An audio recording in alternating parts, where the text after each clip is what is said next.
Neeson with Big Gold Belt here, and I am with... My name's Ian Milham. And I'm Greg Grusby with Industrial Light and Magic. Sweet. And so we're here at the Lucasfilm activation. Now, this has been the activation of D23. So before we get into all the amazing technology and activations that they're doing here, I want to ask you guys, how does it feel to be wrapped around multiple times? I mean, the talk of D23. How does it feel? I mean, it's hugely exciting because typically when we're making a Star Wars show or something like that, it's very locked down, right? Mm-hmm. No one is allowed. We can't talk about it. I had to keep Baby Yoda secret for like 2 years, right? And yet here, we're having everybody come check it out finally for the first time with the public, and they seem to be really enjoying it, so we're very excited. It's nice. And then... Yeah, it's just great to have the public come in and check out our Stagecraft volume. It's not often that we get to show people what we can do in terms of the magic that goes on behind the scenes that they may not realize. So, and can we talk about the Stagecraft volume? Like, we'll show B-roll of it later, but how is it different? I mean, it's scaled down here, but just explain a little bit about the technology without going too in depth about it, and what shows actually use this.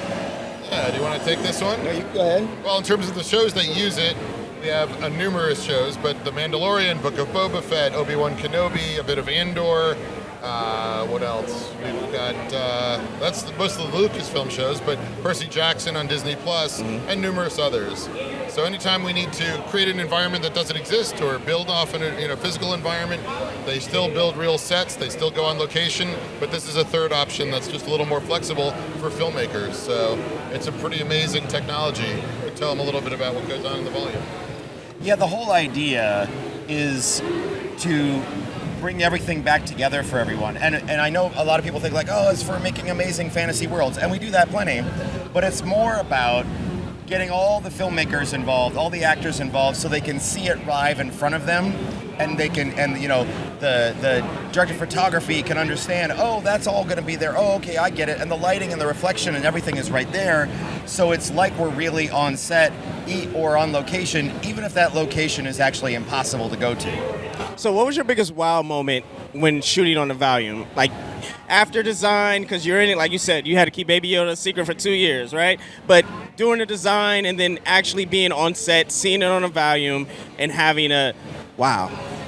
Well, so I was the supervisor on season 1 of The Mandalorian. Okay. And in episode 6, there's a 3 football field long hangar that we had to do on the volume. Okay. And a live Razor Crest ship that we could trigger to fly in on cue and land. Wow. So the moment that the director said, all right, and Razor Crest, and I pressed the button, and it flew in, and it looked all incredible, and then it landed, which is something that normally wouldn't happen for months. We almost had to do it over because everybody on set was just watching the spaceship, which their characters should have not been that impressed by, right. But everybody there was very impressed by it, because normally they'd have to wait months to see that, and now they were seeing it live in front of them, and we were like, oh, this is a pretty big deal. Right. And then you wow moment on... I would have to say there's a shot in the Book of Boba Fett where the Mandalorian gets into an elevator and goes up a floor and gets out and he's walking around. That entire thing was done on the volume and there was no elevator. I mean, there's a little set piece. They get in, they get out, they're on the same floor, but everything is being moved around by the stage crew in the meantime. So as the camera, wherever the camera's not looking, there's all kinds of crew moving things around and redecorating. And when it gets out, it looks like a whole different floor. It's a real magic trick. So my last question is going to be, because you guys have to get back to this amazing activation that's going on.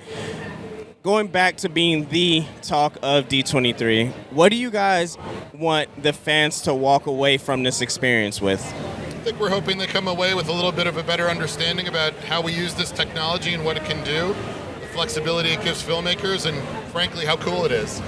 It's a pretty big television set, and we get make a lot of magic with it. Yeah, I mean, I'm very excited for people, because we would love for everybody to come to the set of Star Wars, but that's not possible. Right. Also, it would spoil the story, so you don't really want to do that. But by us being able to bring the set of Star Wars here and show people, and like, this is the real stuff. All of us on Monday, we got to pack this up and go back and start making more stuff together. It's all the same gear, it's all the same crew. So for them to come and see us, and we're doing our job amongst them and all that kind of stuff, like, we've never had that chance before, and I think it's a really fun opportunity. Well, thank you for your time. I really appreciate it. This is breathtaking. I know the camera doesn't do it justice. It is really breathtaking to see when people walk across. We watched all the videos. It just felt real. The reflections, it was real. So just thank you for your time, and I really appreciate it. Thank you. Thank you. Pleasure meeting you. Pleasure meeting you too. Thanks, guys. Thank you very much. Yeah, of course.